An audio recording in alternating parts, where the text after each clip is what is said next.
Kemudian salawat serta salam marilah kita curahkan kepada junjungan kita Nabi Muhammad SAW, kepada keluarganya, kepada para sahabatnya, dan semoga sampai kepada kita selaku umatnya sampai akhir zaman. Amin ya rabbal alamin.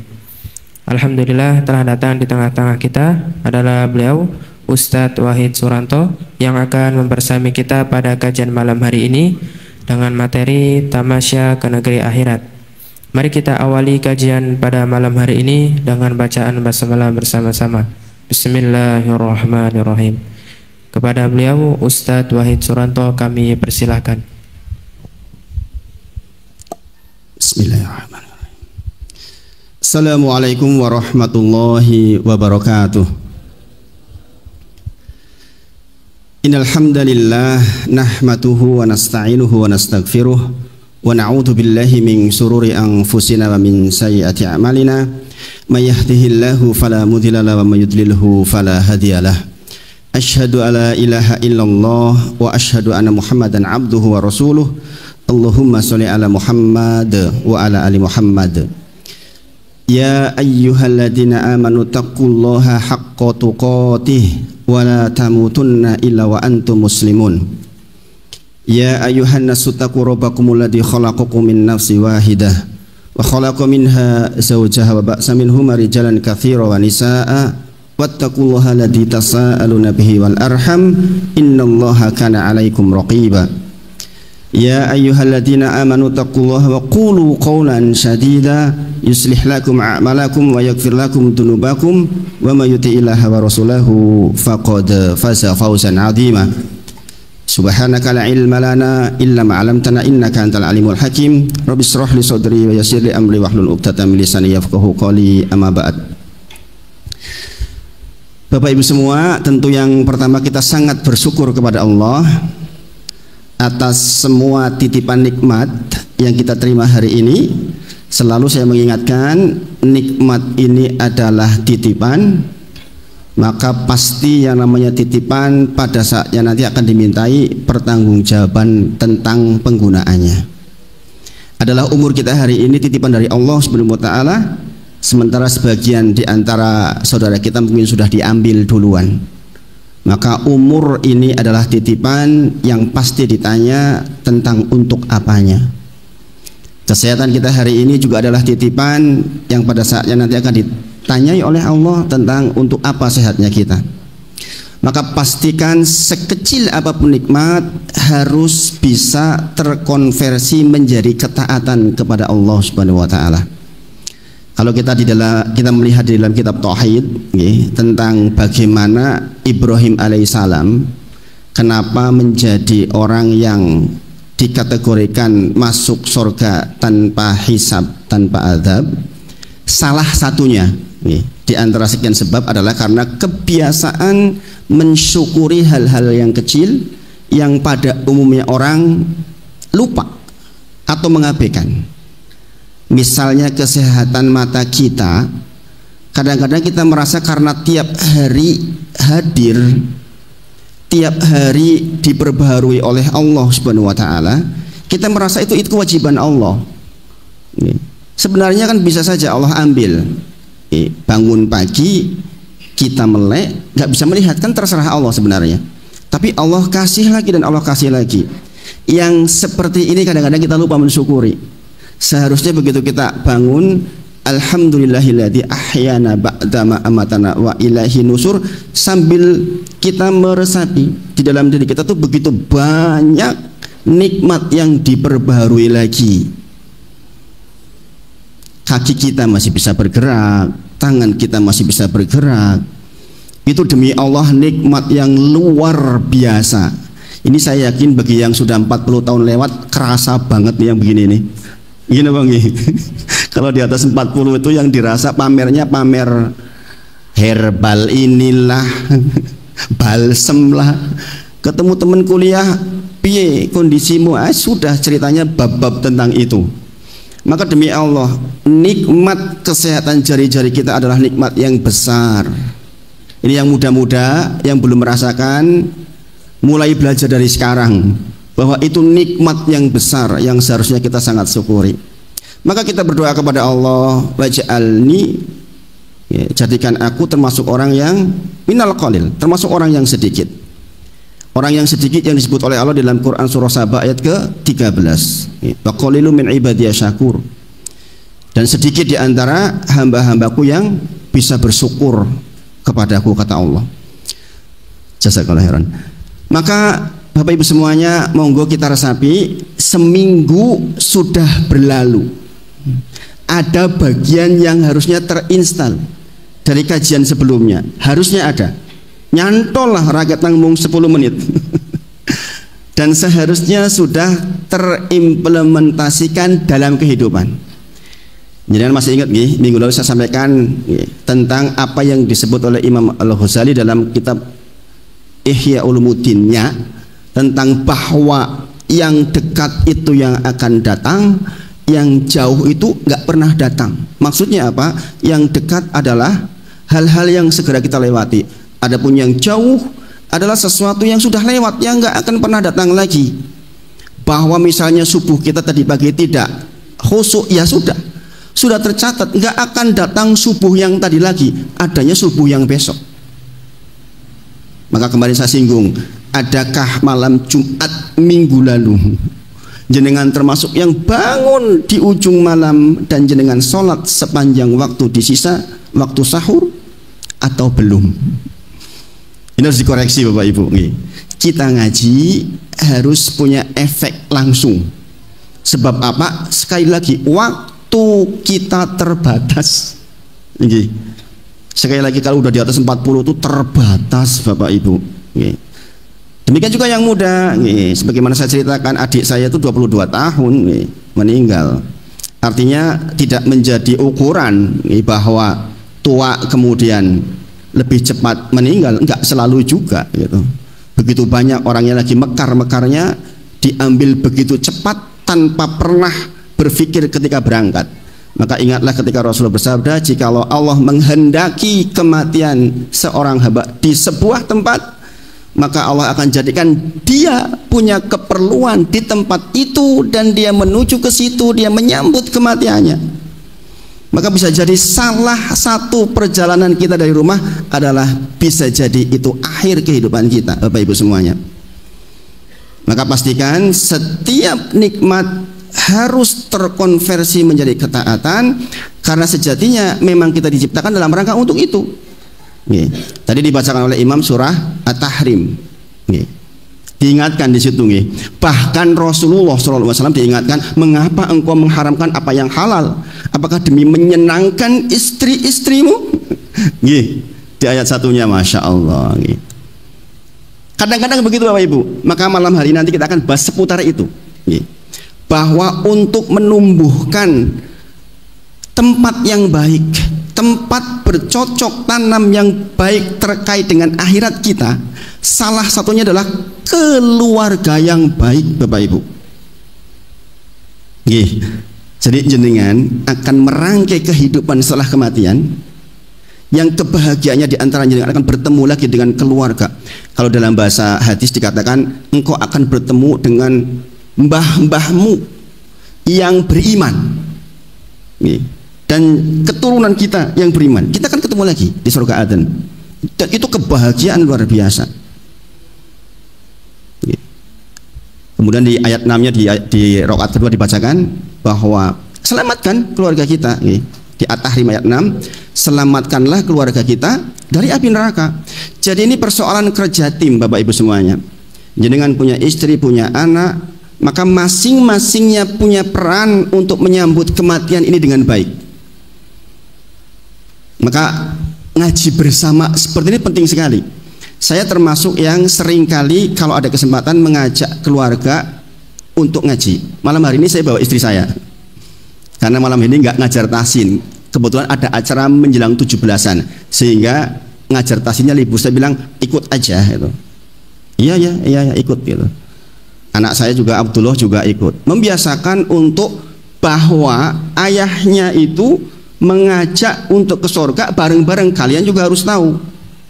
Bagaimana mungkin saya mengajarkan kenjenengan semua kemudian keluarga nggak diajarkan? Itu perintahnya dalam At-Tahrim 6, ku anfusakum wa ahlikum naro. Sungguh menyedihkan orang sangat hebat di luar, ditanyakan ke istrinya, piye bojomu, alah ora soleh ya, ini masalah ini. Makanya di antara verifikasi terbaik, tanyakan ke anaknya, tanyakan ke istri. Mungkin orang bisa hebat di luar, kalau ditanya ke istrinya, piye bojomu, ora pati yo soleh, enggak soleh kita Bapak Ibu. Makanya sekali lagi, monggo apa yang sudah lewat, kebetulan zaman sekarang videonya ada, jenengan bisa ulang, kemudian jenengan implementasikan betul di dalam kehidupan sehari-hari sehingga hasil pembelajaran kita betul-betul ngefek, betul-betul ngefek. Bapak Ibu semuanya, saya sampaikan ke jenengan bahwa latar belakang saya orang teknik. Saya dulu termasuk belajar agama itu ngejar banget. Rumongso nggak mondok dari kecil, sehingga saya mencoba untuk menghafal Quran lebih cepat, menghafal hadis lebih cepat. Sebab rumongso saya startnya udah terlambat. Ya zaman waktu itu alhamdulillah di kampus teknik UGM itu banyak nih yang tertarik dengan itu. Ya dengan mungkin kenal nih ustadz besar seperti Ustadz Firanda misalnya. Itu Habibullah itu juga teknik kimia UGM itu 1 tahun di teknik kimia UGM. Kemudian Ustadz Abdul Tuasikal itu juga teknik kimia UGM. Kemudian Ustadz Ibnu Sutopo yang sering isi di sini itu teknik kimia UGM 98.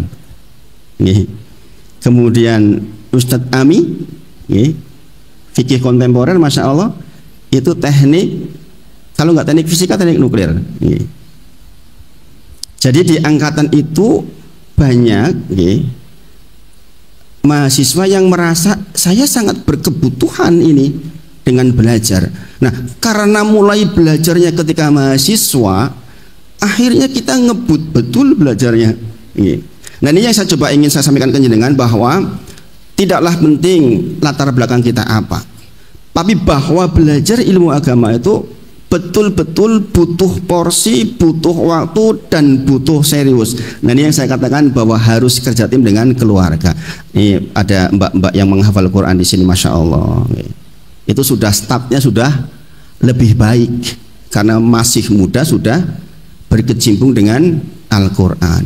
Walaupun begitu, mbak saya ingatkan, pastikan niatnya karena Allah, sehingga nanti hasilnya, outputnya baik. Bila anak-anak saya juga di pondok, nggak semua juga anak pondok berhasil secara adab, karena ya kita nggak bisa bersandar dengan lembaga, kembali ke masing-masingnya. Semoga semua yang hadir malam hari ini termasuknya dimudahkan oleh Allah untuk menjadi orang-orang yang bersyukur, yaitu orang-orang yang menjadikan setiap titipan nikmat terkonversi menjadi ketaatan kepada Allah Subhanahu wa taala. Apapun posisi kita hari ini, sebagai pemuda maka bersyukurlah sebagai pemuda, sebagai bapak, sebagai eyang maka bersyukur dengan posisinya masing-masing. Mudah-mudahan Allah berkahi kehidupan kita. Bapak Ibu semuanya, terakhir kita kemarin masih di bagian pengantar dari penulis. Sekarang masuk ke mukodimah penulisnya.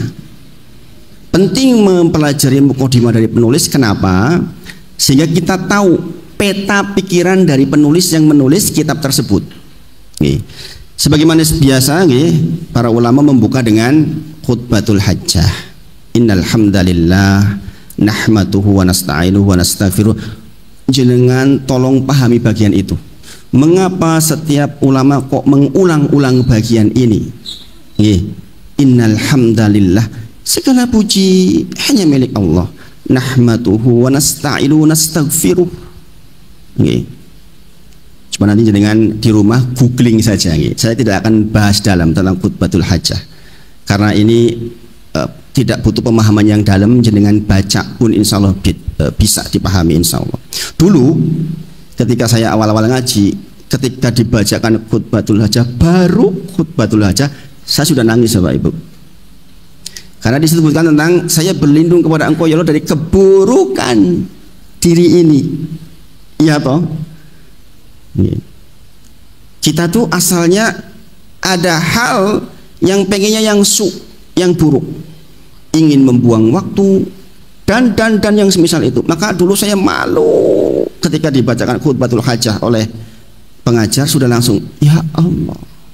Kemudian ada kalimat penutup yang bahwa jikalau Allah menghendaki seorang lurus, maka enggak akan ada yang bisa membelokkan. Itu diantara intisari dari khutbatul hajah. Sebaliknya, ketika kita dikehendaki bengkok, maka niscaya berkumpul semua orang ustadz pintere pol koyo apa tetap saja bengkok. Bayangin Bapak Ibu. Alhamdulillah kalau kita ke takdir yang lurus, jurusannya surga. Kalau kita ke takdir yang bengkok dan tidak satupun makhluk yang bisa meluruskan, betapa menyedihkan kalau kita di peran itu. Ada Nabi Muhammad SAW, ada Abu Jahal, Abu Lahab. Ya enggak Bapak Ibu? Jenengan syukur ke takdir mengikuti Nabi Muhammad SAW. Ada orang yang ke takdir mengikuti Abu Jahal, Abu Lahab, dan di setiap zaman selalu seperti itu. Ada Musa, ada Fir'aun. Selalu begitu di setiap zaman. Maka Bapak Ibu semuanya, dengan kita mensyukuri setiap nikmat yang kecil-kecil itu, insya Allah kita akan ditata oleh Allah pada takdir baik itu. Ingat nih, ketika Suraqah berkata kepada Rasul, ya Rasulullah, lantas apa manfaatnya saya beramal sementara semua sudah tertulis di Lauh Mahfuz bahwa kita akan menjadi penduduk surga atau neraka? Sudah jelas. Kata Rasulullah, beramallah karena sesungguhnya engkau akan dimudahkan menjalani takdir yang sudah tertulis. Dasar nek takdir ya surga yo gampang sing apik-apik, paham Bapak Ibu? Ndelalai nek takdir neraka yo pengine sing elek, wae enteng men sing elek. Maka dengan seminggu terakhir koreksi Bapak Ibu, setelah ngaji begini, dalam seminggu itu kalau ditimbang kira-kira banyakan mana nih? Pikiran baik sama pikiran jeleknya banyakan mana? Lintasan hati yang baik sama yang buruk banyak yang mana? Kalimat yang keluar yang baik dan yang buruk banyak yang mana? Kan kita bisa ngukur Bapak Ibu, empirik terlihat. Makanya sebagian ulama sampai nulis tentang apa yang sudah dilakukan dalam rentang waktu subuh sampai duhur, duhur sampai asar, asar sampai maghrib. Jeda-jeda itu kemudian dia koreksi lagi tentang apa yang sudah lalu. Dan nanti di bab ini di awal-awal kita bicara tentang itu Bapak Ibu. Nih, tentang bagaimana Umar bin Khattab sangat menyarankan untuk menghisab diri ini sebelum dihisab oleh Allah Subhanahu wa taala. Mulai di awal-awal dikatakan tentang menggunakan yang 5 sebelum yang 5. Ini masalah efektivitas dalam hidup Bapak Ibu semuanya. Nih. Kemudian penulis juga menulis tentang sebagaimana biasa Quran surah Ali Imran 102 yang saya bacakan di depan tadi, nih, An-Nisa ayat 1, nih. Kemudian Al-Ahzab 70-71. Jadi kan nanti baca ulang itu di rumah. Karena sekarang media sudah sangat baik sehingga tafsir dari ayat itu jenengan bisa baca dari seluruh ulama. Tafsir paling ringan tafsir Kemenag jenengan bacalah. Tafsirnya Hamka dibaca. Sekarang sudah ada terjemahnya nih. Mau agak lebih berat lagi tafsir As-Sa'di, kemudian tafsir Ibnu Katsir lebih berat lagi. Jenengan baca. Supaya ketika ada penceramah baca tentang itu jenengan langsung nyambung, oh saya sedang dibawa ke arah sana. Ya ayyuhalladzina amanu, wahai orang-orang yang beriman, bertakwalah kepada Allah haqqa tuqatih, dengan sebenar-benarnya takwa, wala tamutunna illa wa antum muslimun. Jangan sekali-kali meninggal kecuali kita benar-benar punya kualitas la ilaha illallah yang terbaik. Kita sama-sama tahu bahwa itu adalah kunci surga kita. Maka jangan sekali-kali mati kecuali bawa itu. Ya kan, makanya diantara satu-satunya dosa yang nggak diampuni ya ketika kita pulang membawa lawannya tauhid, yaitu syirik. Innallaha la yaghfiru ayyushraka bih wa yaghfiru ma duna dzalik liman yasha. Quran surah An-Nisa 48. Bapak Ibu semuanya, saya bacakan nih paragrafnya. Segala puji bagi Allah, zat yang dengan kematian, kata beliau, mematahkan leher para penguasa durjana. Bapak Ibu semuanya, lihat dengan perdebatan di TV itu sampai capek kita dengarnya, ya enggak? Membahas siapa itu? Membahas yang dianggap penguasa. Sebenarnya kita nggak perlu terlalu larut seperti itu Bapak Ibu. Soal apapun tentang itu, soal kita adalah sudahkah kita bangun di ujung malam kita berdoa, ya Allah, mohon padamu ya Allah agar pemimpin saya menjadi pemimpin yang baik. Jangan yakin kan bahwa yang punya hati mereka Allah Subhanahu wa taala? Yakin nggak? Kadang-kadang kita ikut-ikutan menghujat, lupa mendoakan. Iya Bapak Ibu. Seandainya saja kemudian masif semua rakyatnya mendoakan, yakin Bapak Ibu, masa iya sih nggak ada yang didengar sama Allah? Pasti kebijakannya menjadi lebih baik. Mungkin karena rakyatnya juga masih rapati-wapi, sehingga kebijakannya muncul kadang-kadang kurang bagus. Maka di sini dikatakan segala puji bagi Allah yang dengan kematian Allah patahkan leher para penguasa durjanya. Berarti faktanya penguasa nggak baik itu udah ada sejak zaman dulu kala Bapak Ibu. Itu bukan hal yang baru, bukan hal yang baru, dan kita nggak perlu ribut di situ sebenarnya. Jenengan berperan pada perannya. Punya anak, punya cucu, jadikan dia soleh. Itu bagian yang kita ambil. Nih Bapak Ibu, kita ribut ngurusi yang bukan bagian kita, subhanallah. Bagi mereka yang berkecimpung di dunia itu ya silahkan saja ya. Monggo, memang itu bidangnya. Tapi kita, wong bukan pengusaha ayam kok ngurusi video tentang pitik pendak dino misalnya. Ngapain? Nggak ada hubungannya belas. Ambil peran yang optimal, ambil peran yang paling baik, kita optimalkan di situ. Itu yang harusnya kita lakukan. Ada yang maha kuasa yang ngurus itu. Bayangkan dikatakan dengan kematian Allah patahkan leher para penguasa durjana. Bukan tugas kita mematahkan leher penguasa, naudzubillah, dosa besar, iya enggak? Kemudian meretakkan punggung para Kisra. Jadi kan tahu nggih, punggungnya Kisra itu kan kuat. Namanya orang berkuasa bagaimana? Kadang-kadang dengan kekuasaannya sedemikian membuat orang yang lemah sampai hatinya itu terremas-remas ya. Ketahuilah dengan kematian Allah akan meretakkan punggungnya. Ini sekaligus informasi Bapak Ibu semuanya, kita kadang-kadang kita menjadi raja-raja kecil di lingkungan kita. Kadang-kadang kita baru kaya sedikit merasa harus paling dihargai, subhanallah. Kita pinter sedikit, yang mbak-mbak paling mungkin misalnya merasa harus paling dihargai. Enggak begitu seharusnya. Kemudian mengandaskan angan-angan para kaisar. Jadi kan tahu nggih, setiap pemimpin itu pasti punya angan-angan panjang. Bahkan pemimpin di dalam rumah tangga pun punya angan-angan panjang. Makanya Rasulullah pernah menggambar satu kotak seperti ini, orang itu dibuat garis panjang di tengah. Angan-angan manusia jauh sampai ke sana, ajalnya di sini. Kotak ada garis lurus panjang. Inilah angan-angan manusia jauh sampai 1000 tahun ke sana. Padahal 60 tahun 70 tahun selesai. Subhanallah. Maka dengan kematian itu juga berlaku untuk para kaisar, sama. Mereka merancang ribuan hal yang besar-besar. Ketahuilah kematian akan memutus itu semua. Apalagi kita yang lemah, subhanallah Bapak Ibu. Kemudian mereka yang hatinya enggan mengingat kematian, pasti dia tetap juga ketemu.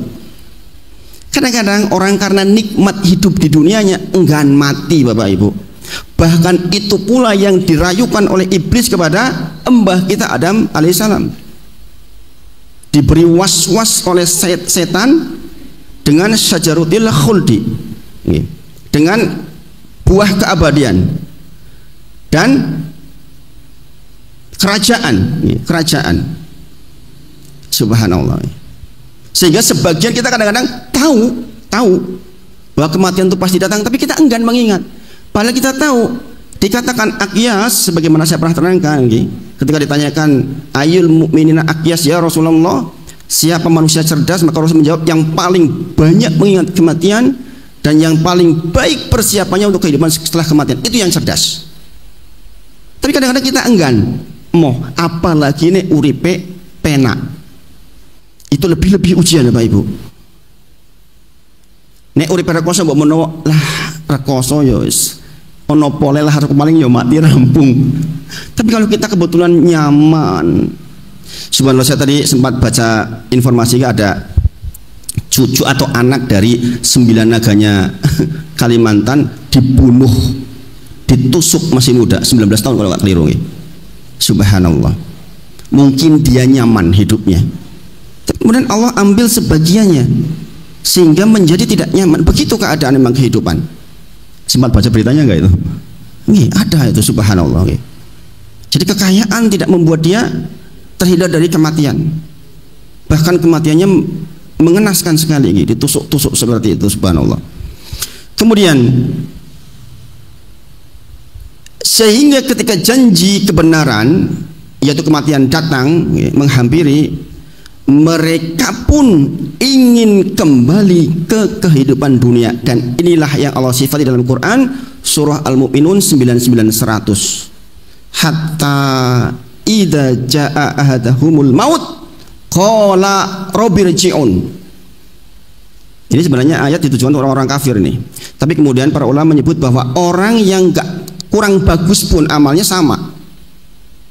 Ketika didatangkan kematian kepada salah satu di antara mereka, mereka mengatakan qala rabbirji'un. Jadi orang-orang yang tadi yang enggak mengingat kematian, ketika betul janji yang pasti datang kepada dia mengatakan qala rabbirji'un, ya Allah, kembalikan saya ke dunia ya Allah. La ali a'malun sholihan fima tarok, agar saya bisa beramal soleh yang dulu saya tinggal ketika masih hidup maksudnya.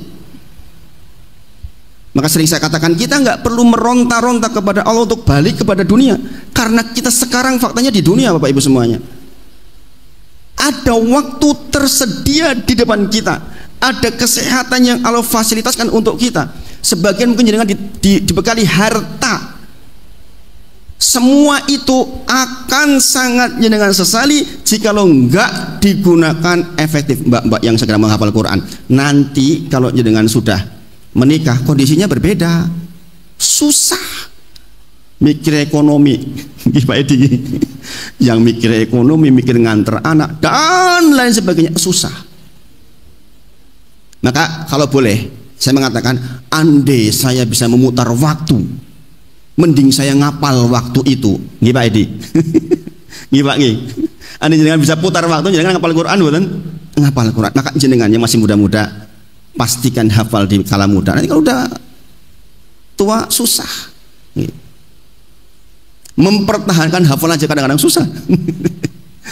Murojaah butuh waktu. Maka itulah keadaan yang sangat diinginkan oleh mereka adalah kembali ke dunia. Tapi Allah jawab, kala, sekali-kali tidak. Innaha kalimatun huwa qailuha, kata Allah.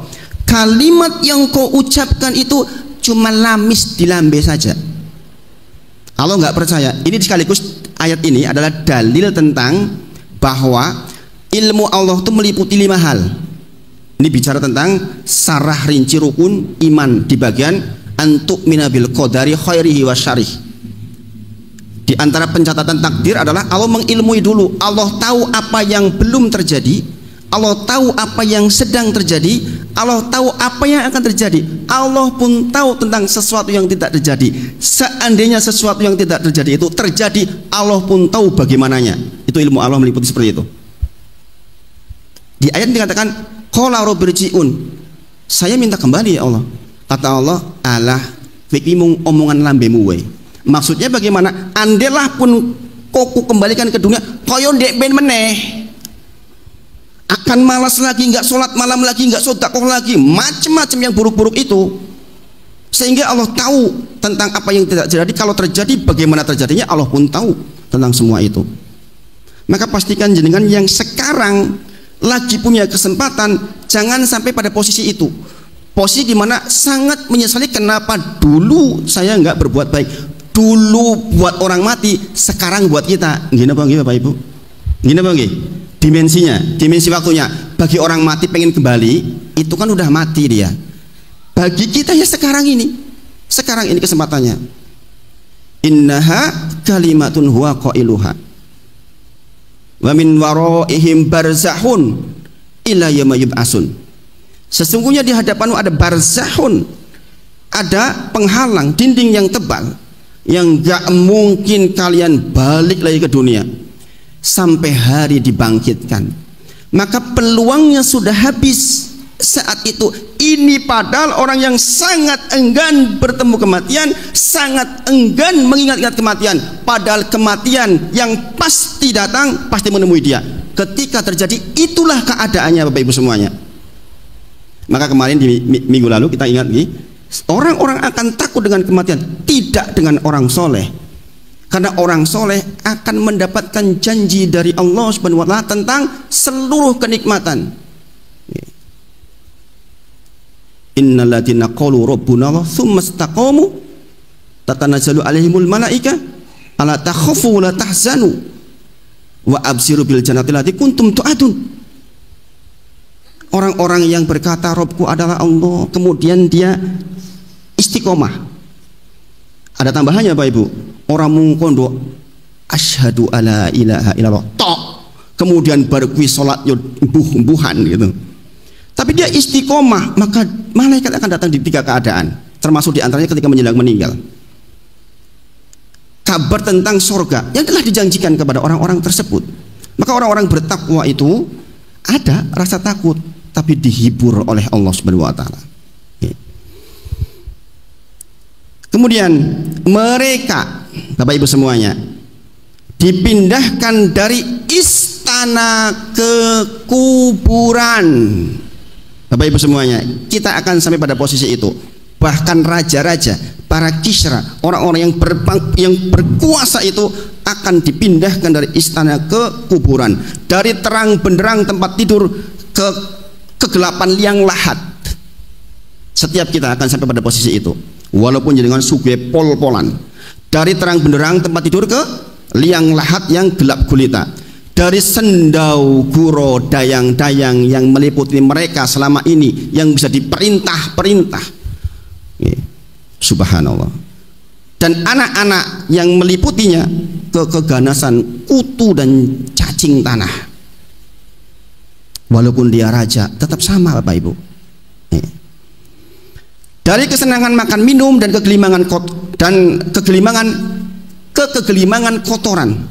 Dari keadaan yang bersih, kemudian dia bergelimang dengan kotoran dan tanah. Dari keakraban sanak saudara, kerabat, ke kesenyian yang sendirian. Makanya saya punya teman pengacara sering membela klien. Saya katakan, sekarang engkau membela siapapun, suk nengkono dewean, membela diri sendiri saja belum tentu bisa. Masya Allah, ini pengacara yang lurus. Suatu ketika disodori uang, banyak uangnya, lebih dari 20 M. Bagaimana ini, diambil apa tidak? Masya Allah, dia mengatakan tidak diambil. Masya Allah, dia lurus, padahal hidupnya sederhana. Masya Allah, itu orang yang visinya akhirat itu begitu itu. Di depannya nih, lagi butuh loh nih. Dia lagi cerita ke saya tentang kebutuhan, tahu-tahu datang uang 20 M di mejanya, enggak diambil Bapak Ibu. Inilah orang yang visinya ke sana. Dan dari pembaringan yang nyaman ke peristirahatan yang mengerikan, itulah keadaan situasi di kubur kita Bapak Ibu. Ini masih permukaan nih. Nanti kita akan dalami di belakang. Kitab ini bicara tentang hal-hal seperti itu. Lihatlah, apakah mereka yang telah tiada? Kita tahu semua. Kita doakan, Allahumma gfir lahum warhamhum wa'afu anhum. Mbah kita, teman kita, jamaah di sini yang sudah mendahului kita doakan mudah-mudahan Allah ampuni mereka, sayangi mereka. Saya berpesan kepada Bapak Ibu, berwasiatkan jenengan, tolong teman-teman jenengan yang di sini pernah bareng, doain. Jangan pelit doa untuk mereka. Tanduran jenengan nanti ketika meninggal juga akan didoakan juga oleh generasi selanjutnya. Nggih Bapak Ibu nggih. Jangan pelit, pokoknya doain. Ini diantara apa yang saya wasiatkan ke keluarga juga. Lihatlah mereka yang telah tiada. Apakah mereka mendapatkan perlindungan dari selain Allah? ketika kematian datang dan dapat menjadikan selainnya sebagai tirai dan tameng. Allah berfirman di dalam Quran surah Maryam 98, wa kam ahlakna qablahum min qarn. Berapa banyak umat yang telah dibinasakan sebelum kalian. Kita menyaksikan orang-orang dekat dengan kita, mbah-mbah kita, kayanya kaya apa, pejabat, tetap dia akan meninggal dunia. Dikatakan hal tuhisu minhum min ahadin. Apakah engkau melihat seorang pun dari mereka, atau engkau dengar suara mereka yang samar-samar? Pernah dengan mendengar lewat kuburan enten sing bisik-bisik dengan Melayu? Enggak kan? Artinya sudah berlalu masa, sudah keadaannya sudah berbeda, sudah tidak lagi bisa menanam. Mereka sudah selesai urusannya di dunia. Subhanallah.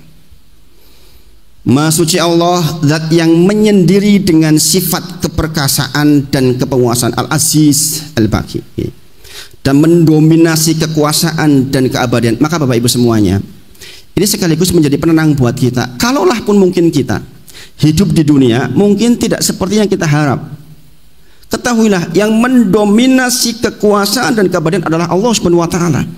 Kita itu hanya hamba. Maka kita mengucapkan Allahumma anta rabbi la ilaha illa ants khalaqtani wa ana abduk. Ucapan sayyidul istighfar dengan kesadaran bahwa saya itu hambamu ya Allah. Bapak Ibu semuanya, saya berkali ceritakan dengan saya itu orang hijrah.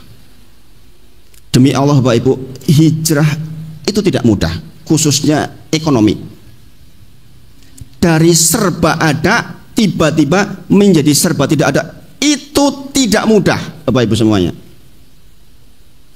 Ternyata yang memberikan energi itu seperti ini, yang punya kuasa penuh atas diri saya, yang berhak menilai saya, Allah saja. Yang akan membahagiakan hati ini Allah saja, bukan seluruh yang nempel di saya, bukan rumahnya, bukan kendaraannya, dan bukan semua itu, bukan sama sekali Bapak Ibu semuanya. Maka disini dikatakan yang berkuasa dan dominan terhadap kekuasaan dan keabadian Allah Subhanahu wa taala. Yang bisa membuat hati kita bahagia Allah Subhanahu wa taala. Pasangan kita, anak kita hanya bagian-bagian saja. Dan kalau jenengan lihat di dalam Quran surah Al-Munafikun 9, 10, 11, jangan sampai anak kalian, harta kalian menjadikan kalian lupa mengingat Allah. Bayangin, jika engkau nekat begitu, maka jenengan termasuk orang yang merugi. Artinya apa? Kebahagiaan murni, kekuasaan atas yang terkait dengan kebahagiaan Allah, dia sangat dominan terhadap itu Bapak Ibu semuanya. Maka soal kedekatan kita dengan Allah itu yang perlu kita pikirkan terus menerus di usia berapapun loh mbak ini penting. Apalagi yang belum berjodoh nih, mau cari jodoh pastikan minta sama Allah sungguh-sungguh tuh. Doanya hafal kan? Anak saya di pondok itu hafal banget nih. Yang putri yang putra hafal banget doa cari jodoh. Saya sering katakan lah kadang-kadang orang dapat ujian dari menantu. Subhanallah, menantu ini malah ngedoli tanah mertuanya yang intek. Saya dapat konsultasi gitu, Ustaz, ya Allah Ustaz, masa tua saya kok begini? Kenapa Pak? Menantu saya Ustaz, lo jadi kan nggak bisa bertindak? Nggak bisa Ustaz, habis harta saya yang saya kumpulin selama ini. Subhanallah. Anaknya laki-laki Bapak Ibu, anaknya laki-laki loh ini. Anaknya laki-laki dituntut cerai oleh istrinya setelah semua hartanya pindah. Subhanallah. Niku mboten teng sinetron niku tenanan teng Jogja. Niku tenanan teng Jogja niku. Saya sampai diceritain itu, ya Allah. Subhanallah. Nyewa pengacara itu 3 untuk memenangkan gugatannya. Subhanallah. Mobil atas nama istrinya, rumah atas nama istrinya. Subhanallah. Habis. Masih dituntut untuk ngasih nafkah untuk anaknya. Subhanallah. Dia tundukkan berbagai jenis ciptaan dengan kebinasaan yang telah ditulis atas diri mereka. Bapak Ibu semuanya, sehebat apapun ciptaan yang kita kagum bisa jadi, ingatlah Allah cukup dengan kematian, selesai. Maka Allah berkuasa atas mereka semua karena Allah punya hak untuk mematikan semua, dan itu sudah ditulis untuk masing-masingnya. Subhanallah. Maka kalau jenengan paham ini, memaknai kematian itu, subhanallah, itu cara Allah untuk mengikat dan untuk berkuasa penuh atas hambanya, sebagai pembebas bagi orang-orang yang beriman dan bertakwa. Sebaliknya, kematian justru akan menjadi pembebas bagi orang-orang yang beriman dan bertakwa. Rasulullah bersabda, wal mauta rohatan li fi kulli syarr. Gini apa nggih? Bahwa ya Allah, kalaulah pun saya meninggal, saya berharap kematian saya adalah istirahat dari berbagai macam keruwetan dunia. Coba Bapak Ibu semuanya, jangan coba selami. Ini kalimat dari penulisnya. Kenapa saya sampaikan ini detail? Karena kita berharap bisa menyelami apa yang hendak ditulis oleh Mahmud Al-Misri, hafizullah ta'ala, semoga Allah menjaga beliau. Kebetulan anaknya juga namanya Ammar, makanya namanya Abu Ammar, sama dengan saya itu. Anak saya pertama namanya Ammar. Patut bagi siapa saja yang menjadikan kematian adalah waktu ajalnya, tanah adalah pembaringannya, cacing adalah temannya, mungkar dan nakir adalah penunggunya, kuburan adalah kediamannya, perut bumi adalah tempat bersemayamnya, hari kiamat adalah momentumnya, surga atau neraka tempat muaranya. Saya garis tebali bagian ini. Kita membacakan dengan sadar sepenuhnya tentang kematian itu seperti itu. Kemudian akan berujung ada muaranya, surga atau neraka. Pilihan kita cuma dua itu. Mbak-mbak, ibu-ibu semuanya, ujungnya kita akan di surga atau di neraka. Maka seluruh upaya kita hari ini adalah agar muara kita di surga, karena itu adalah kebahagiaan yang abadi. Neraka adalah keburukan yang abadi. Bagaimana mungkin kita tidak berupaya hari ini, rela berkorban tenanan banget demi yang sesuatu yang panjang dan abadi tanpa batas waktu. Hum fiha khalidun. Andailah kemudian hari ini kita harus mengalah di ujung malam bangun, mengalah dengan sebagian harta kita, mengalah sabar ngopeni anak-anak supaya jadi anak soleh. Abot banget ini zaman saat ini. Saya merasakan masalahnya ini. Wis apal 30 juz we isih angel diopeni. Ini saya sering diskusi sama istri. Bapak Ibu semuanya, saya katakan diskusi sama istri. Nah, ini penting.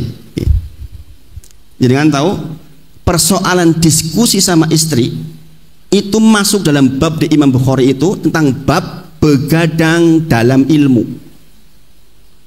Nah, ini nanti implementasinya ini Bapak Ibu, jangan seperti ini. Maka jangan hubungan dengan istri harus baik, diantaranya ngobrol sama istri. Itu masuk dalam bab begadang di dalam ilmu. Maksudnya bagaimana? Kadang-kadang Imam Syafi'i sholat subuhnya dengan wudhu sholat isya. Turu mboten niku? Sare mboten? Nek sare batal nggih. Kadang-kadang ulama itu sholat subuh dengan wudhu sholat isya. Berarti mboten sah? Sare. Maksudnya ngapain? Sepanjang malam dia mempelajari ilmu untuk umat. Rasulullah ngobrol sama salah satu istrinya masuk di dalam bab begadang dalam ilmu. Maksudnya bagaimana?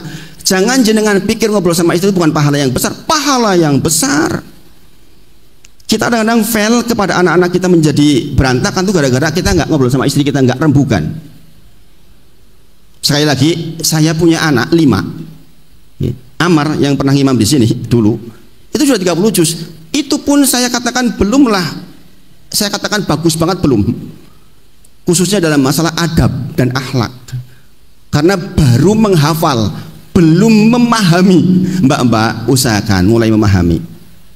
Ya prosesnya menghafal dulu bagus, seharusnya memang begitu. Tapi bahwa itu baru ilmu alat yang pertama untuk pemahaman berikutnya. Al-Quran itu petunjuk, harus dipahami. Al-Quran itu seperti peta, kalau nggak dipahami ya nggak kemana-mana jenengan. Maka menghafal itu bagian dari proses untuk ke situ. Jadi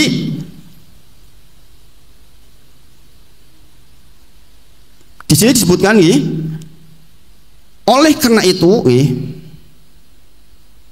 tidaklah seseorang berpikir kecuali tentang kematian itu. Maksudnya kata Bapak Ibu, Saya sedang tidak mengajarkan jenengan ngelokro nggih. Mengingat kematian itu bukan untuk ngelokro Bapak Ibu. Mengingat kematian itu justru untuk paling produktif.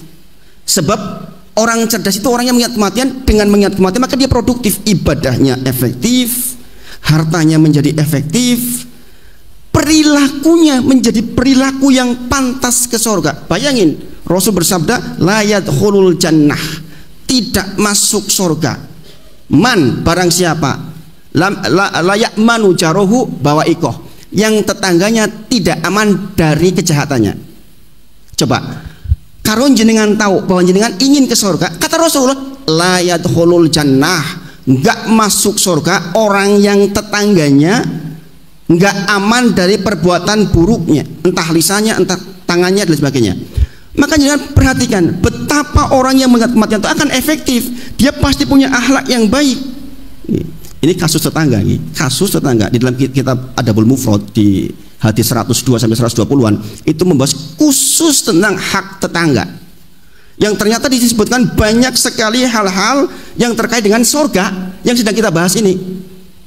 Maka kalau jangan menemukan hadis kok la yadkhulul jannah, perhatikan tuh, jangan berhenti sejenak. Enggak masuk surga orang yang qoti, maksudnya apa? Yakni qoti urahim, memutus silaturahim. Maka bicara seperti ini Bapak Ibu, dikatakan tidaklah dia berpikir kecuali untuk kematian, maksudnya begitu tuh, maksudnya Bapak Ibu. Maksudnya pikirin tuh, jenengan bergerak mikirin, oh nanti saya mati, ketahuilah saya akan berujung surga atau neraka. Padahal Rasulullah menyebutkan enggak masuk surga orang yang begini, begini, begini. Orang masuk surga begini, begini. Itu loh Bapak Ibu. Bayangin sekarang, kalau tidak aman tetangga oleh kita saja diancam tidak masuk surga, bagaimana kalau kita nggak aman untuk istri kita, untuk anak-anak kita? Minim masalah besar Bapak Ibu. Makanya sekedar ngobrol sama istri saja masuk dalam bab tentang bergadang dalam ilmu, pahalanya besar sekali, Masya Allah. Maka menyempatkan ngobrol sama istri itu bicara ini Bapak Ibu, ngobrol sama anak itu bicara seperti ini nih. Tidaklah dia bergerak kecuali untuk mengingat kematian. Maksudnya hal-hal seperti itu, karena dengan itu jenengan akan efektif, dengan hati-hati betul. Jenengan pasti punya porsi ngobrol sama istri sama anak-anak. Yakin Bapak Ibu, kalau jenengan banyak mengingat mati, mesti lihat wajah anak saja kadang-kadang sudah berbesmili. Maka di antara terapi hati saya, begitu anak tidur, istri tidur, saya lihatin. Kadang-kadang kalau capek, istri saya itu ngajar tahsin. Capek itu yang diajari paling kalau mbah-mbah ngomong dot rampung-rampung. Di bola-balik pingin satu sih salah baik. Ya nggak apa-apa, kadang-kadang kalau tidur sampai buka mulut. Demi Allah Bapak Ibu, saya kalau melihat istri saya kok tidur buka mulut, nangis saya. Ya Allah, orang yang seharian ngopeni saya. Nggih. Coba jenengan lihat anak jenengan yang sekolah kadang sampai sore sekarang, 5 hari kan sekarang. Kadang-kadang pramuka tekan jam 5 balik, kadang-kadang langsung masih pakai baju, kadang-kadang beleg tidur. Subhanallah Bapak Ibu, itu sangat melembutkan hati kita. Sebab apa? Mengingat kematian. Bayangin, tidur itu kan saudaranya kematian Bapak Ibu. Nggih. Ketika Rasul ditanya di surga apakah mereka tidur penduduk surga? Tidak, tidur itu saudaranya kematian. Bagaimana mungkin mereka punya saudara kematian? Mereka nggak tidur, selama-lamanya nikmat. Maka tidaklah dia bergerak, kata penulisnya, kecuali tentang kematian. Tidak mengikat kecuali untuk mengenali kematian. Sekali lagi, mengingat kematian jadi cerdas. Maka seluruh tindakan kita, ilmu kita terkait dengan kematian, karena kita harus mengenalinya Bapak Ibu. Kemudian tidak bersiap-siap kecuali karenanya kematian, maksudnya. Nggih. Anak-anak yang lagi ngapal, jenengan bersiap. Bukan nggak mungkin loh, jenengan diambil oleh Allah dalam waktu yang masih muda. Sebagaimana saya ceritakan, adik saya itu 22 tahun mbak. 2 orang sekaligus meninggal dalam kecelakaan. Lagi mekar-mekarnya, baru lulus dari UNY. Bayangin, itulah yang membuat saya hijrah. Membuat saya hijrah. Apakah kepikiran adik saya berangkat jam 2 siang, gerimis pakai mantol boncengan? Apakah kepikir nggak akan pulang? Nggak kepikir sama sekali. Nggak kepikir sama sekali. Tidak membuat pengaturan kecuali berkaitan dengannya kematian. Tidak memeriksa kecuali berkaitan dengan berkenaan dengannya. Kita mau pergi Bapak Ibu diperiksa, sudah lengkap atau belum? Sama, jenengan berangkat kematian sudah lengkap belum sanggup saya? Kunci surga saya berkualitas tidak? Syarat la ilaha illallah ada berapa Bapak Ibu? 7 ya. Syarat la ilaha illallah ada 7 ya. Ulama sepakat, hiya kalimatut tauhid wa hiya miftahul jannah. Dia kalimat tauhid dan dia adalah kuncinya surga. Tetapi kunci surga ini nggak akan bermanfaat kecuali dipenuhi syarat-syaratnya. Syaratnya ada berapa? 7. Itu sebuah pembahasan tersendiri ya. Sudah dibahas oleh ustadz yang lain insya Allah ya. Artinya apa? Tidaklah jenengan menyiapkan kecuali persiapan itu. Jenengan kuncinya betul enggak? Ya. Illa walahu asnan. Betul, itu kunci surga. Tapi setiap kunci itu ada asnan. Asnan tahu nggih? Gerigi. Gerigi. Nek gerigine pas fa in cita bimiftahin lahu asnan, barang siapa yang datang ke pintu surga dengan asnan, dengan gerigi yang pas, maka terbuka futihalaka, terbuka untukmu. Fa'ila lam yuftah. Jikalau syaratnya enggak dipenuhi, enggak kebuka. Maka yang dikatakan di sini jelas. Pastikan periksa bekal kita sudah benar belum tuh. Tidaklah dia memeriksa segala sesuatu kecuali memeriksa tentang bekal menujunya itu loh Bapak Ibu semuanya. Enggak sempat kita ghibah insya Allah ibu-ibu kalau jangan belajar kayak gini nih. Enggak sempat ibu-ibu demi Allah. Yang dipikir bagaimana saya sukses pulangnya. Lalu jenengan tidak ke Jakarta aja, koper dilihat sletingnya bener apa enggak, baju udah lengkap atau belum. Gini apa enggak ibu-ibu? Bagaimana mungkin jenengan datang ke sana bawa baju rombeng? Enggak mungkin lah. Nih, kita akan bawa baju terbaik. Maka hal-hal yang terkait dengan itu harus disiapkan dengan penuh perhitungan. Tidak beranjak, Bapak Ibu. Bayangin sampai ditulis seperti itu. Kecuali untuk menujunya, kata penulisnya, subhanallah. Sekali lagi, Rasulullah menyampaikan apa? Yang cerdas yang banyak mengingat kematian. Memang begitu Bapak Ibu. Yakin kalau jangan belajar seperti ini nggak sempat berbuat jelek sama orang lain. Yakin. Pengennya Quran efektif nolongin orang begitu itu. Nggak akan sempat berbuat elek-elek. Tidak peduli kecuali tentangnya. Saking pentingnya. Tidak energik kecuali karenanya. Kita bisa energik bangun malam karena kita tahu bahwa kita akan balik. Kita energik nolongin orang, nolongin tetangga. Itu karena kita tahu akan balik Bapak Ibu semuanya. Tidak menanti dan menunggu kecuali dia. Oh, kalau anak muda kan dianya dia siapa nih? Dia yayangnya. Padahal dia di sini adalah dia kematian. Bapak Ibu semuanya. Benar sekali jika dia menghitung dirinya termasuk orang-orang yang mati dan menganggap bahwa dia termasuk penghuni kuburan, karena sesungguhnya setiap apa yang akan datang itu dekat, sedang apa yang jauh tidak pernah datang. Ini ucapan yang saya ulang-ulang, yaitu kalimatnya Imam Al-Ghazali. Karena yang sudah lalu maka sudah nggak akan pernah datang lagi. Sudah tercatat untuk jenengan yang nggak bisa dirubah. Demi Allah kita akan sangat menyesali apa yang lewat 1 jam jika kurang baik. Coba mulailah teliti, mulailah dekatkan, rentangnya dideketin. Kalau kemarin jenengan mungkin mengkoreksi diri dari waktu sholat ke waktu sholat yang lain, sekarang mulai pahami 1 jam terakhir apa yang saya buat nih, sehingga jenengan tulisan jenengan yang ini subhanallah, kalau baik alhamdulillah, masya Allah. Tapi kalau jelek bagaimana ini? Kata Rasulullah, ikuti setiap yang buruk dengan baik, maka tamhuha, maka akan menutupnya.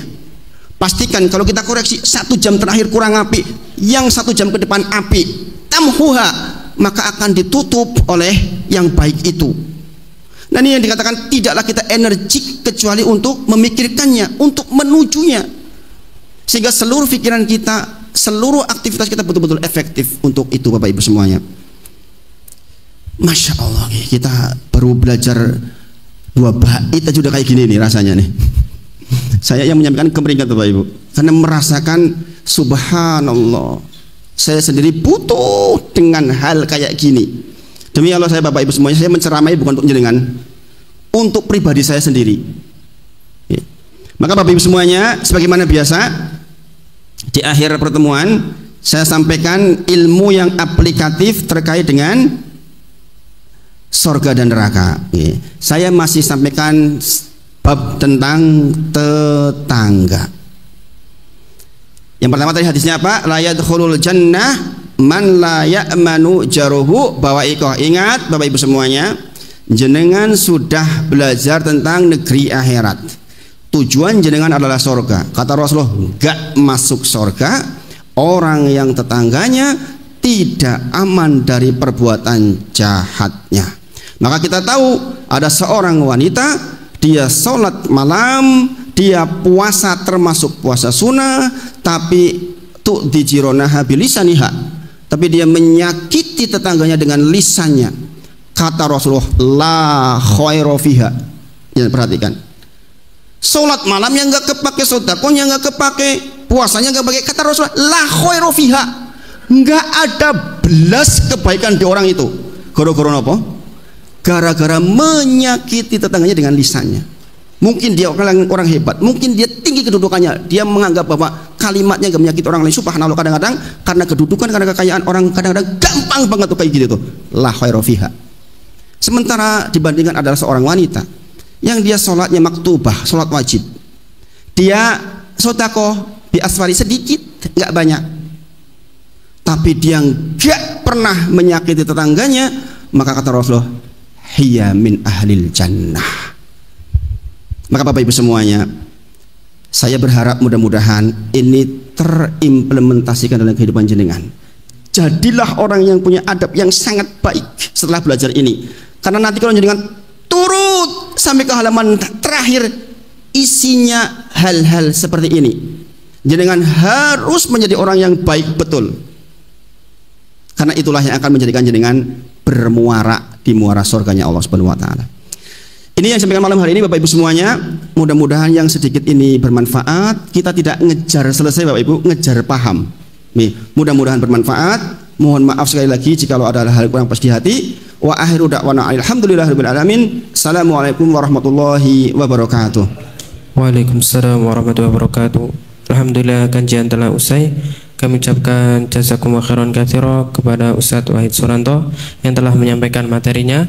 Kemudian kami juga mengucapkan jazakumullah khairan katsira kepada seluruh jamaah sekalian yang telah memakmurkan kajian pada malam hari ini. Semoga setiap langkah yang kita ayunkan menuju majelis ini menjadikan pahala bagi kita semua. Semoga apa yang telah kita dengarkan hari ini membawa keberkahan dalam hidup dan menjadi penuntun di dunia maupun di akhirat. Amin ya rabbal alamin. Mari kita tutup kajian pada malam hari ini dengan hamdalah dan doa kafaratul majelis. Alhamdulillahirabbil alamin. Subhanakallahumma wa bihamdika asyhadu an la ilaha illa anta. Saya selaku pembawa acara mohon maaf. Wabil taufiq wal hidayah. Wassalamualaikum warahmatullahi wabarakatuh.